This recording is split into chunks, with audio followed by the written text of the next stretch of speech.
Bonjour, alors aujourd'hui je vais sûrement en agacer certains. J'ai envie de parler de coaching. Je suis coach.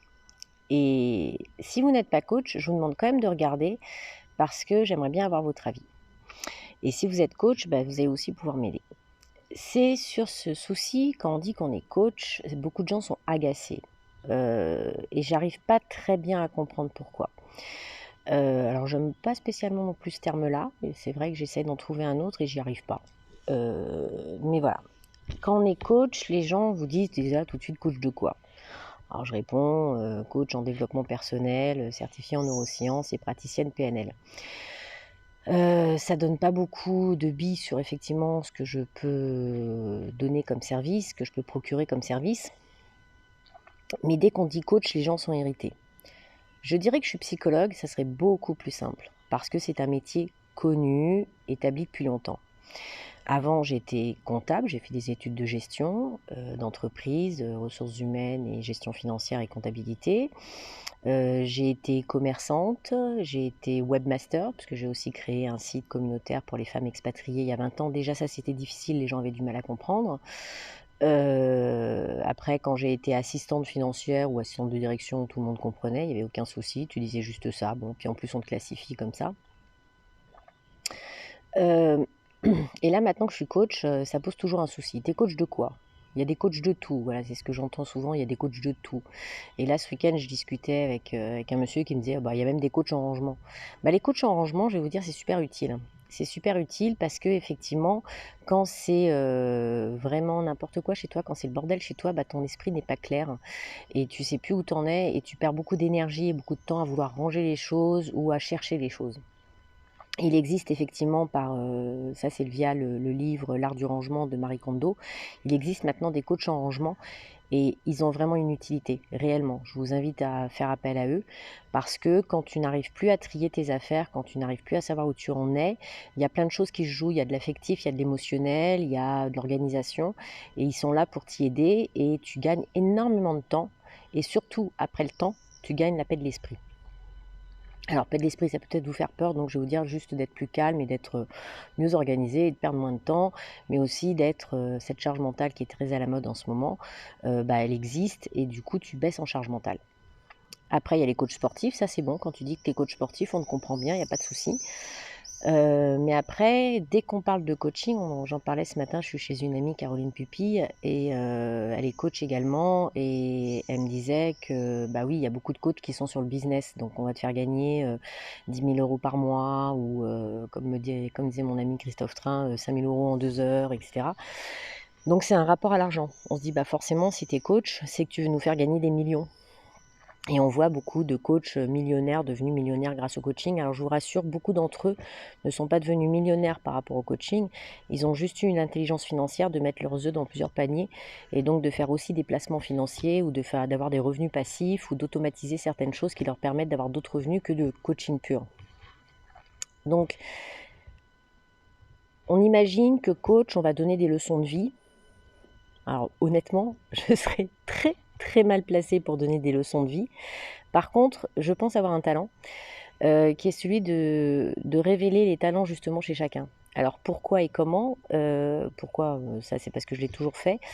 Heu, Parce que c'est une appétence naturelle. Je vais vous raconter un petit truc. Quand j'étais enfant, j'ai fait un rêve et j'ai fait le rêve que j'ouvrais une boutique à rêves. Les gens entraient dans ma boutique, il n'y avait rien dans la boutique, mais à part un bureau, une chaise. Ils poussaient la porte, ils s'installaient, ils me racontaient leurs rêves, leurs envies et je réalisais leurs rêves ou je les aidais à réaliser leurs rêves. Et un exemple facile à comprendre, mon ex-mari rêvait d'être chevalier, j'ai organisé un mariage médiéval. Mais après, ça peut être révélateur de talent, c'est en fait savoir ce que tu aimes faire et puis oser le faire. Et comment tu mets les choses après, comment tu actionnes, c'est-à-dire t'aimes faire ci, t'aimes faire ça, t'aimes la cuisine, tu cuisines très bien chez toi, tu as envie de cuisiner pour les autres, par quoi faut que tu passes, qu'est-ce que tu as à développer en termes de compétences d'apprentissage, donc de certification, pour pouvoir le faire légalement et dans les normes d'hygiène. Et puis ensuite, tu n'oses pas, mais pourquoi tu n'oses pas? Donc c'est poser les bonnes questions, c'est aller voir ce qui bloque. Donc ce qui bloque, c'est ce qu'on appelle nous dans le terme du coaching les croyances, et puis les faire sauter parce qu'elles appartiennent à qui? Qu'est-ce qui te fait croire que cuistot c'est pas bien et qu'il vaut mieux être manager d'entreprise ou autre? Voilà. Donc révélateur de talent, c'est pas poser, c'est pas dire à un tel: «Tu feras ci», c'est va voir ce que t'aimes. Donc c'est mettre la lumière sur ce que t'aimes et donc aller chercher très concrètement, hein, moi c'est ça que j'aime, c'est le concret. Très concrètement, qu'est-ce que t'aimes faire au quotidien? Qu'est-ce que t'as toujours aimé faire? Et comment tu peux l'actionner pour le mettre, pour avoir un retour professionnel de ça et donc un revenu pour vivre. Parce que aussi ce qui est intéressant, c'est que ce talent-là, bah, non seulement toi, ça te permet de faire ce que tu as envie, enfin de travailler dans un métier qui te plaît. Et ça, c'est important parce qu'on travaille quand même beaucoup, donc c'est un peu dommage de faire un métier qui ne nous plaît pas. Mais c'est aussi de le faire de façon à obtenir un revenu de ton travail. Et on a besoin de ça, on a besoin de ces talents. Parce que c'est ça qui fait tourner le monde. Et puis parce que si on est là et qu'il y a des choses qu'on sait faire, c'est parce qu'elles sont utiles à d'autres. Donc, je vais prendre des coachs.